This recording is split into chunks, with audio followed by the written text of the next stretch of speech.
To my channel. इससे पहले के वीडियो में हमने पढ़ा था कि लिविंग क्या है, व्हाट इज लिविंग, और उसके पांचों क्राइटेरिया। तो चलिए बारी बारी से अब हम इन पांचों क्राइटेरियाज को डिस्कस करते हैं। Let start the first criteria known as growth.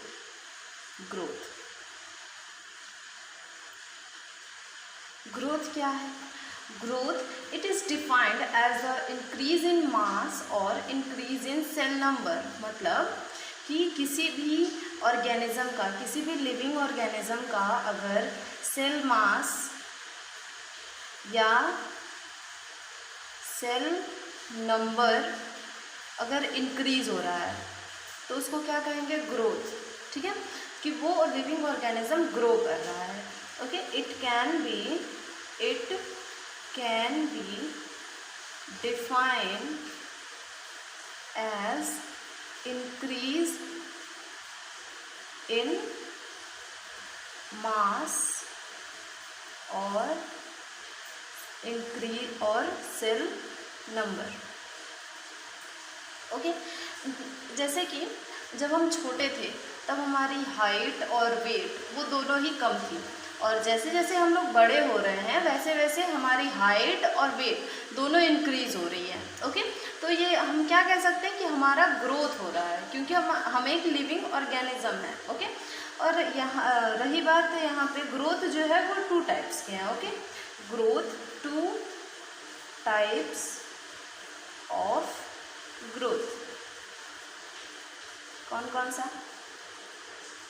First determinant growth और second indeterminate growth.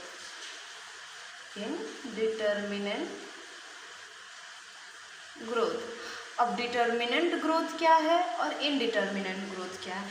Determinant growth वो है जो, जैसे एक एग्जांपल लेते हैं हम लोग पहले, कि हमारा जो एक लिविंग ऑर्गेनिज्म है, जैसे एनिमल हो गया, एक ह्यूमन बीइंग हो गया, तो हमारी जो हाइट है वो एक फिक्स्ड पीरियड तक ही है। ओके, और रही बात इनडिटर्मिनेंट की, इसका कोई फिक्स्ड पीरियड नहीं है, जैसे प्लांट्स में हो गया। तो इसका एग्जाम्पल क्या हो गया? एनिमल्स में सब लोग कहते हैं ना, जैसे 18 साल की उम्र के बाद ग्रोथ जो है वो हाइट जो है वो रुक जाती है, तो वो क्या है? डिटर्मिनेंट है, वो फिक्स्ड है। ओके, तो ये क्या है? The period of growth is fixed. Period of growth is fixed. ये सिर्फ एनिमल्स में होता है। और इनडिटर्मिनेंट ग्रोथ वो किस में होता है? वो प्लांट्स में होता है। प्लांट्स का हम लोगों को फिक्स नहीं है कि वो कब तक बढ़ेगा, कितना बढ़ेगा। ओके, तो इसको क्या कह सकते हैं? Period of growth is unfixed. Okay, चलिए ये जानते हैं कि यूनिसेल्युलर और मल्टीसेल्युलर में ये ग्रोथ होता कैसे है। ओके, सबसे पहले हम लोग देखते हैं यूनिसेल्युलर में। यूनिसेल्युलर का एक एग्जाम्पल, जैसे एग्जाम्पल अमीबा। ओके, अमीबा पहले ग्रो करता है। ओके, पहले ये एक यूनिसेल्युलर है ना, ये यूनिसेल्युलर ऑर्गेनिज्म है। ओके, ये यूनिसेल्युलर ऑर्गेनिज्म है। जैसे जैसे ये ग्रो करेगा उसके बाद ये अपने सेल को डिवाइड कर लेगा 2 डॉटर सेल्स में। ओके, तो ये भी क्या शो कर रहा है? ये भी ग्रो शो कर रहा है। इसके सेल मास में और सेल नंबर में ये दोनों ही इंक्रीज हो रहा है। ठीक है, तो ये क्या कह सकते हैं इसको? Growth is synonymous to reproduction.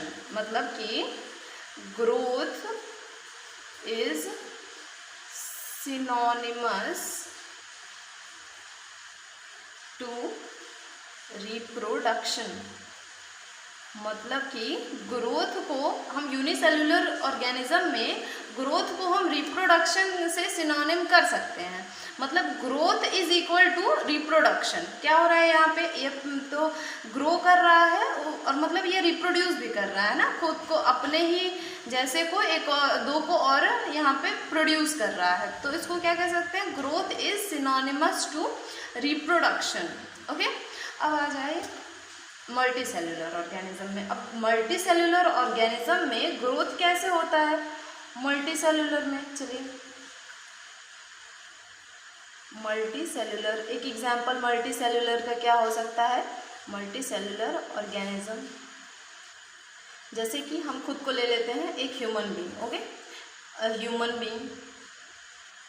Human being जैसे कि हमारा ये इंक्रीज इन सेल मास और increase in cell number, height और वेट हमारी इंक्रीज हो रही है, हाइट और वेट दोनों ही इंक्रीज हो रहा है। और इसमें क्या है, इसमें ग्रोथ और रिप्रोडक्शन दोनों सिनोनिमस नहीं है, तो इसको क्या कह सकते हैं, ग्रोथ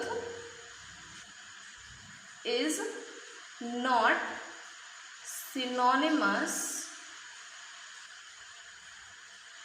विद रिप्रोडक्शन। मतलब ग्रो कर रहा है लेकिन रिप्रोडक्शन इसमें नहीं हो रहा है, वाइल यूनिसेलुलर ऑर्गेनिज्म में रिप्रोडक्शन हो रहा था। ओके, और मल्टी सेलुलर में सिर्फ ग्रोथ हो रहा है। ओके, तो क्या कहेंगे, growth is not synonymous with reproduction.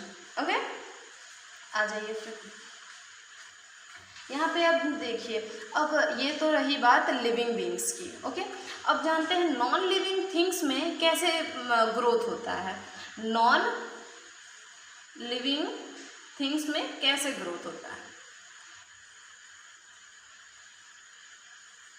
Non living things एक एग्जांपल लेते हैं जैसे कि माउंटेन्स। माउंटेन्स कैसे ग्रो कर रहा है, जैसे ये एक माउंटेन है, बर्फ पड़ा यहाँ पे। ओके, तो ये माउंटेन कुछ देर बाद ऐसा हो जाएगा, मतलब ये ग्रो कर रहा है ना, अपने ही हाइट को ग्रो कर रहा है। तो ये क्या हो गया, एक लिविंग थिंग्स का भी एक कैरेक्टरिस्टिक ये शो कर रहा है। हाँ, और ये लिविंग बीइंग, ये जो नॉन लिविंग थिंग्स है माउंटेन, वो कैसे ग्रो कर रहा है, by the deposition and accumulation of material such as snow, okay, sand, etc. अब ये नॉन लिविंग थिंग्स कैसे ग्रो कर रहा है, मतलब वो बाहर से वो ग्रो कर रहा है, ऐसा नहीं कि उसके इंटरनली वो ग्रो कर रहा है, नहीं। तो वो क्या कर रहा है, आउटर ग्रोथ है। ये जो नॉन लिविंग थिंग्स जैसे कि ये माउंटेन है, वो आउटर ग्रोथ कर रहा है, तो इसको क्या कहेंगे, आउटर ग्रोथ को क्या कहेंगे, आउटर ग्रोथ, एक्सट्रिंसिक ग्रोथ कहेंगे इसको, एक्सट्रिंसिक ग्रोथ। ओके, वाइल अब अगर इसको तो एक्सट्रिंसिक ग्रोथ इसका हो गया नॉन लिविंग थिंग्स का, और लिविंग थिंग्स को क्या कहेंगे, लिविंग थिंग्स कैसे, वो अंदर से, मतलब बॉडी के अंदर से वो ग्रो कर रहा है, तो उसको क्या कहेंगे, इंट्रिंसिक ग्रोथ कहेंगे। ओके, ये है यूनिसेलुलर, ये एनिमल का है, तो इसका जो ग्रोथ है वो कैसे है, इंट्रिंसिक ग्रोथ। ओके, ये हो गई लिविंग थिंग्स और नॉन लिविंग थिंग्स में के बीच में ये क्या हो गई, डिफरेंस हो गया। ओके, अब ये बताइए, कमेंट बॉक्स में ज़रूर बताएं कि ये कैरेक्टरिस्टिक प्रॉपर्टी है या डिफाइनिंग प्रॉपर्टी है। ओके, चलिए बता देती हूँ, ये क्या हो गया, ये कैरेक्टरिस्टिक प्रॉपर्टी हो गया, कैरेक्टरिस्टिक प्रॉपर्टी। क्योंकि ये कैरेक्टरिस्टिक जो ग्रोथ है वो कौन कौन शो कर रहा है, लिविंग थिंग्स भी शो कर रहा है, living things as well as non living things.